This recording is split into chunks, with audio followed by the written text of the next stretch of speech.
భద్రాద్రి కొత్తగూడెం జిల్లా ఇల్లందు మండలం కొమరారం గ్రామ పంచాయతీ పరిధి మెయిన్ రోడ్ సెంటర్లో ఘనంగా అంబేద్కర్ ఆవిష్కరణ వేడుకలు. ఈ సందర్భంగా ముఖ్య అతిథులు, ప్రధాన వక్త, Osmania university arts college principal professor doctor Kasim, రాజ్యాంగ నిర్మాత డాక్టర్ అంబేద్కర్ విగ్రహాన్ని ఆవిష్కరించారు.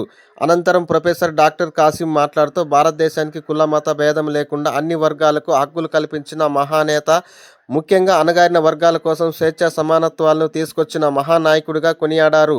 ఈ కార్యక్రమంలో కొమరారం ఎస్ఐ నాగులమీర, సభాధ్యక్షులు సిపిఎంఎల్ మాసిలైన్ సర్పంచ్ అజ్మీరా భిక్ష, న్యూ డెమోక్రసీ రాష్ట్ర నాయకులు ఆవునూరి మధు, బీఎస్పీ ఇల్లందు మండల అధ్యక్షులు కామపాటి నరేష్, వెలుగు శాంతారావు, పూసల నాగేశ్వరరావు, బుర్రి ప్రవీణ్, పీడీఎస్యు రాష్ట్ర నాయకులు పృథ్వీ, కొప్పుల జీవన్, గుండాల తదితరులు అధిక సంఖ్యలో పాల్గొన్నారు.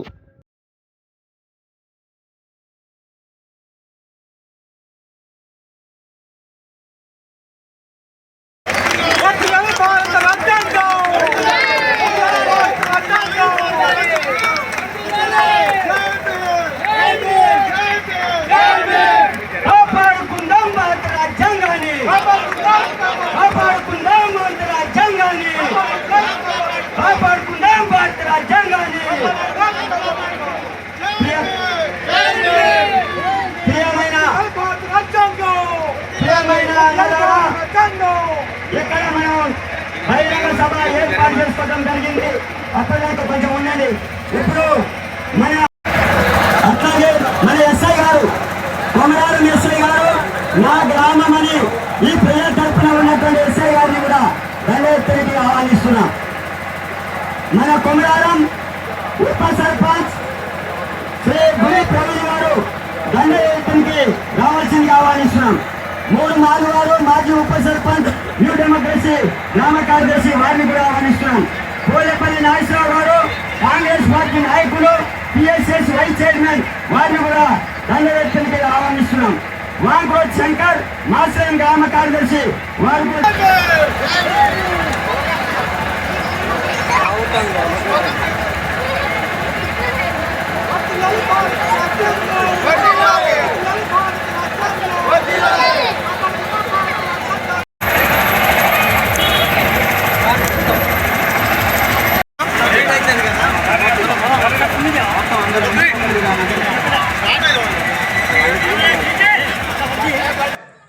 ఆనాడు ఆయన ఎదుర్కొన్నటువంటి పరిస్థితులు ఏవైతే ఉన్నాయో వాటన్నిటి నుంచి కూడా మార్పు రావాలి, వాటన్నిటిలోకి వెళ్ళి బయటపడాలి అంటే ఒకటే మార్గం, ఆయన ఎంచుకున్నటువంటి మార్గం. ఆ రోజు మనం అందరం అదే జ్ఞాపకం చేసుకోవాలి.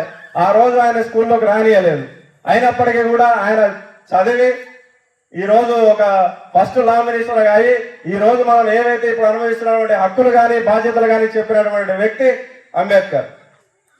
కానీ మనం ఏం చేస్తున్నాం? మనకుండే హక్కుల గురించి ప్రశ్నిస్తున్నాం కానీ మనకుండే బాధ్యతల గురించి మనకు ఎవడో ఆలోచించట్లేదు. నడుస్తుంది. ఇవాళ అంబేద్కర్ను కూడా మీ ఊరికి తెచ్చుకున్నా ఇన్ని రోజులకి. నిజానికి అంబేద్కర్ ఎప్పుడో వచ్చి ఉండాలి, భగత్ సింగ్ కన్నా ముందు వచ్చి ఉండాలి, అల్లూరి సీతారామన్ కన్నా ముందు వచ్చి ఉండాలి. కానీ అంబేద్కర్ ఈ దేశానికి పరిచయం కావడమే లేటుగా పరిచయం అయ్యాడు. ఎవరికైనా సరే, నాకైనా ఇక్కడ కూర్చున్న మదన్నకైనా మీకైనా ఎవరికైనా అంబేద్కర్ తెలియకుండా చేశారు. ఈ దేశంలో ఎవరికి తెలియకుండా అట్లా చీకట్లో ఉంచేశారు అంబేద్కర్. 1956లో చనిపోయాడు అంబేద్కర్. 1956లో అంబేద్కర్ చనిపోతే ఇప్పటికీ ఆయన ప్రపంచానికంతా తెలిసిపోవాల్సి ఉండే, కానీ తెలియకుండా చేశారు. ఎందుకు తెలియకుండా చేశారు? ఈ భారతదేశాన్ని కొత్తగా ఆలోచించిన కూడా అంబేద్కర్, ఈ దేశాన్ని మార్చడం కోసం ప్రయత్నం చేసిన కూడా అంబేద్కర్. ఈ దేశంలో మార్పు రావాలని, మనుషులందరూ సమానంగా ఉండాలని, అందరి కళ్ళలో వెలుగు చూడాలని, అందరికీ విద్య రావాలని కోరుకున్న వ్యక్తి అంబేద్కర్. అట్లా కోరుకొని రాజ్యాంగం రాసిన వ్యక్తి అంబేద్కర్. కానీ ఆ రాజ్యాంగం రాశాడు, ఈ దేశానికి గొప్ప సంవిధానాన్ని అందించాడు. కానీ ఆయన పుట్టినటువంటి కులం వలన ఆయన గురించి చెప్పకుండా ఎక్కడో పెట్టేశాడు. అంబేద్కర్ గురించి ఇక్కడ ఉన్న వాళ్ళు చాలా మంది, నా వయసు వాళ్ళు, నాకన్నా కొద్దిగా పెద్దవాళ్ళు ఉండొచ్చు, మీరందరూ ఉన్నారు కదా, మీరు చదువుకున్న వాళ్ళు. మీరు ఎప్పుడైనా మీ పాఠ్య పుస్తకాల్లో అంబేద్కర్ గురించి చదువుకున్నారా? చదువుకోలేదు. నేను చదువుకోలేదు, నా పాఠ్య పుస్తకాలు చదువుకోలేదు. నేను 10th క్లాస్ వరకు, ఇంటర్మీడియట్ వరకు, డిగ్రీ వరకు అసలు పుస్తకాల్లోనే లేడు అంబేద్కర్. గాంధీ ఉన్నాడు, నెహ్రూ ఉన్నాడు, సర్దార్ పటేల్ ఉన్నాడు, టంగుటూరి ప్రకాశం ఉన్నాడు, వీరేశలింగం ఉన్నాడు, గురిజాల అప్పారావు ఉన్నాడు, శ్రీశ్రీ ఉన్నాడు, వీళ్ళందరూ పుస్తకాల్లో ఉన్నారు. రాణి రుద్రమ ఉన్నది, ఝాన్సీ లక్ష్మీబాయి ఉన్నది, అందరి పుస్తకాల్లో పెట్టారు. దాని వలన మనకు తెలిసింది, మనం చదువుకున్నాం కనుక మనకు తెలిసింది.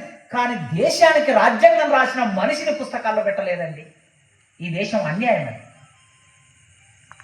రాజ్యాంగం రాశారు, రాజ్యాంగమైన పరిపాలిస్తున్నారు కదా. ఎస్ఐ గారు చెప్పారు కదా, రాష్ట్రపతి నుంచి మొదలు పెడితే మీ గ్రామ సర్పంచ్ పిచ్చా నాయక్ వరకు, వార్డు మెంబర్ వరకు ఈ దేశాన్ని ఎట్లా పరిపాలించుకోవాలో ఒక పుస్తకం రాసి పెట్టిన వ్యక్తిని పాఠ్య పుస్తకాలకు తీసుకురాలేదు, మనకి తెలియకుండా చేశారు. అట్లా తెలియకుండా చేసినప్పుడు 1891లో పుట్టాడు అంబేద్కర్. 1991కి అంబేద్కర్ పుట్టి 100 సంవత్సరాలు అయింది. ఆ సందర్భంగా మహానుభావుడు విపి సింగ్ అని ఈ దేశానికి ప్రధానమంత్రి ఉండే అయినప్పుడు ఆ విపి సింగ్ గారు ఏం చేశారంటే, అసలు అంబేద్కర్ ఫోటో పార్లమెంట్ లో ఎందుకు పెట్టలేదని అడిగా అది ప్రశ్న వేశాడు. ఆయన అంబేద్కర్ గురించి ఎందుకు చర్చ చేయడం ఈ దేశంలో ఎట్లా ఉండాలి అనేది రాసిన వ్యక్తి కదా అంబేద్కర్ ఈ దేశానికి ప్రచారం చేయాలి, పరిచయం చేయాలని చెప్పి 1891లో పుట్టి 1991కి 100 సంవత్సరాలు అయింది కనుక శత జయంతి అని పెట్టి దేశమంతా కార్యక్రమాలు నిర్వహించారు. అప్పుడు అంబేద్కర్ మనకు తెలిసాడు. అప్పుడు నాకు అప్పటికి చాలా మంది 91లో నేను 9th క్లాస్ చదివే నాటికి నాకు చాలా మంది తెలుసు, కానీ అంబేద్కర్ తెలియదు. అప్పుడు మాకు పోటీలు పెట్టి అంబేద్కర్ ఉపన్యాస పోటీ పెడితే ఆ ఉపన్యాస పోటీలో ఫస్ట్ ప్రైజ్ వస్తే ఆ ఫస్ట్ ప్రైజ్ వచ్చినందుకు మా సోషల్ టీచర్ ఎస్ఎన్ రాజు గారు అంబేద్కర్ జీవిత చరిత్ర పుస్తకాన్ని నాకు బహుమతికి ఇచ్చారు. అప్పుడు చదువుకున్నా నేను అంబేద్కర్. 1991 అంబేద్కర్ చదువుకున్నా. 1991 వరకు అంబేద్కర్ నాకు తెలియదు. మీ ఊరికి 91కి ముందే ఇక్కడ విప్లవ పార్టీ వచ్చింది, కమ్యూనిస్టు పార్టీ వచ్చింది, రైతు కుల సంఘం వచ్చింది, మహిళా సంఘాలు వచ్చాయి, విద్యా సంఘాలు వచ్చాయి, యువజన సంఘాలు వచ్చాయి. అన్ని సంఘాలు పెట్టారు. భూమి కోసం పోరాటం చేశారు, రైతుల కోసం పోరాటం చేశారు, స్కూల్ కోసం పోరాటం చేశారు. ఇన్ని పోరాటం చేసినటువంటి మీ ఊళ్ళో అంబేద్కర్ పరిచయం కాలేదు. ఎందుకంటే పరిచయం కాకుండా చేశారు కనుక. ఇక ఆ తర్వాత అప్పటి నుంచి అంబేద్కర్ చదవటం, ఈ దేశం చదవటం మొదలు పెట్టింది. ఎవరు అంబేద్కర్, ఏం రాశాడు, ఏం ఆలోచించాడు? ఆయన రాసిన పుస్తకాలు భారతదేశంలో ఒక్కొక్క పుస్తకం ఒక 500 వాటికి సంబంధించినటువంటి మాట్లాడతాం. అన్ని విషయాల్ని అన్ని అవగాహన ఉంది. ఇక్కడ కూర్చున్న ఎవరు తక్కువలేం కాదు, అందరి గురించి తెలుసు. ఈ గ్రామం గురించి, గ్రామ ప్రజానికం గురించి కూడా తెలుసు.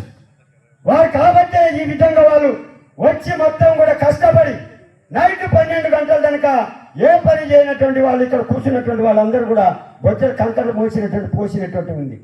పక్కన ఉన్నటువంటి వారు ఇబ్బంది పెడితే ఏం చేస్తా చేసుకోపో అని చెప్పేసి కూడా మాట్లాడారు. అట్లాంటి పరిస్థితులు మరొకసారి దీనికి సంబంధించినటువంటి ఇంకో విగ్రహం పెడతామా, ఇంకో సభ పెడతామా, సారుని పిలిపించేటువంటి ప్రోగ్రాం అనేటువంటి అఖిలపక్ష ఆధ్వర్యంలోనే మరి ఒక ప్రోగ్రాం అనేటువంటి ఏర్పాటు చేస్తున్నాం. దీనికి సంబంధించినటువంటి మీరు హాజరై ఈ సభను విజయవంతం విగ్రహ ఆవిష్కరణ కార్యక్రమాన్ని సభను విజయవంతం చేసినందుకు మరియు సారు మనం పెట్టినటువంటి డేట్కు వచ్చినందుకు వారికి మరొకసారి ధన్యవాదాలు చేస్తూ ఈ సభను విజయవంతం చేసినందుకు పేరు పేరున మీడియా మిత్రులకు, అన్నలకు, తమ్ముళ్లకు అందరికీ కూడా ధన్యవాదాలు తెలియజేస్తూ సెలవు తీసుకుంటున్నాను.